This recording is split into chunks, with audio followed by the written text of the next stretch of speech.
Halo, assalamualaikum warahmatullahi wabarakatuh. Selamat datang kembali di channelnya.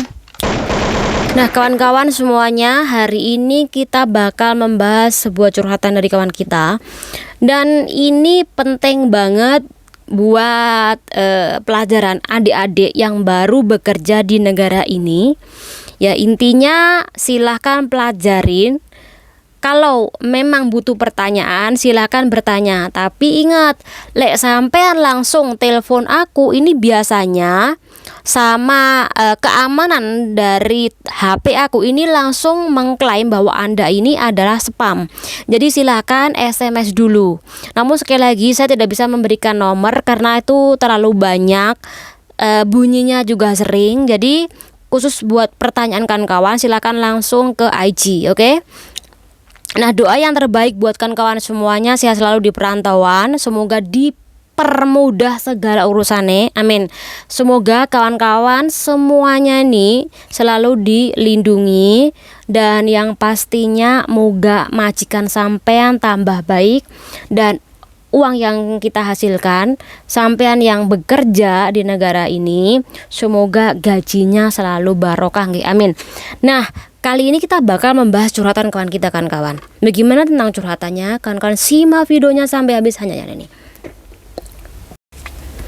Oke, bagi anak baru bekerja di negara ini yang tidak paham bagaimana tentang undang-undang, memang butuh waktu, butuh sikan untuk benar-benar mempelajari tentang undang-undang tenaga kerjaan di sini. Namun banyak juga yang dimana sudah lama bekerja di sini, ini juga tidak paham bagaimana cara menuntut ataupun tentang undang-undang ketika adanya pelanggaran yang dilakukan oleh juragannya. Nah, kayak adik kita ini kan kawan, dia ini bekerja 3 bulanan di majikannya. Dan ketika adik kita ini bekerja di majikan, awalnya dia ini masuk ke PT. Di situ disodorkan sebuah surat perjanjian kerja, namun tidak begitu jelas. Ya cuman jaga anak, kemudian ada embar, rumahnya segini-gini itu aja. Namun ketika sudah terbang dan menunggu jemputan juragan, dia kan ke agensi dulu kan. Nah, di agensi itu dijelaskan konon katanya juragannya itu punya usaha catering, yang dimana ini setiap 1 minggu 2 kali bakal ada masak besar-besaran yang bakal dijual di luar sana. Dan ditanya gaji kamu, katanya dikasih 5.000, apakah kamu bersedia? Dia jawabnya bersedia. Nggak apa-apa ya, sambil belajar masak juga sambil kerja. Ketika mbaknya ini masuk 1 bulan, ini berjalan seperti biasanya kan kawan. 1 minggu 2 kali bos ini masak-masak secara besar kemudian dijual. Nah, kemudian beralihlah ke 2 bulan awal, bosnya ini mulai setiap hari mbaknya ini harus belanja dengan memakai troli banyak banget. Apalagi rumahnya ini agak naik ke atas, jadi dia memakai troli dengan berat yang lumayan berat. Kemudian mbaknya ini pulangnya dia harus mempersiapkan untuk masak. Ya walaupun dibantu oleh nenek, tapi tetap aja semuanya dia yang mempersiapkan, dari sayuran dan lain-lainnya, memotong dan lain-lainnya. Kemudian cucian banyak banget, pokoknya dia ribet itu, belum lantainya kotor, belum dilap berkali-kali, dan itu dilakukan setiap hari kan kawan. Dan si adik kita ini mengeluhkan tentang kondisi ia yang dimana sejak awal ketika dia bekerja ternyata fakta di lapangan ini tidak sesuai kawan.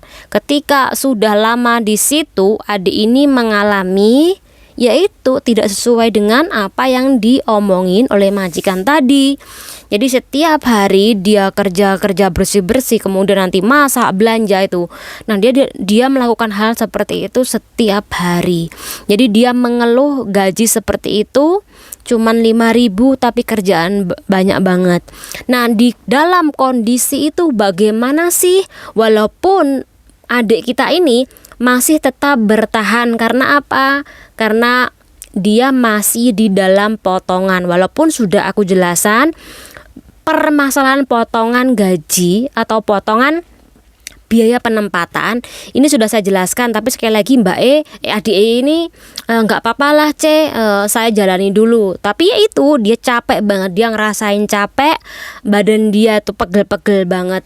Nah kan kawan, di dalam situasi seperti ini bagaimana sih? Oke, lek sampean ngerasa sampean masih kuat, lakukan. Namun kalau sampean nggak kuat, silahkan memutuskan kontrak kerja. Yang pasti pemutusan kontrak kerja itu harus didasari dengan fakta yang dimana Anda ini tidak kuat dengan kerjaan, apalagi ketika Anda disuruh memasak, mempersiapkan catering dari majikan Anda yang tidak sesuai dengan akomodasi atau pekerjaan Anda, maka silahkan Anda tuntutkan ya.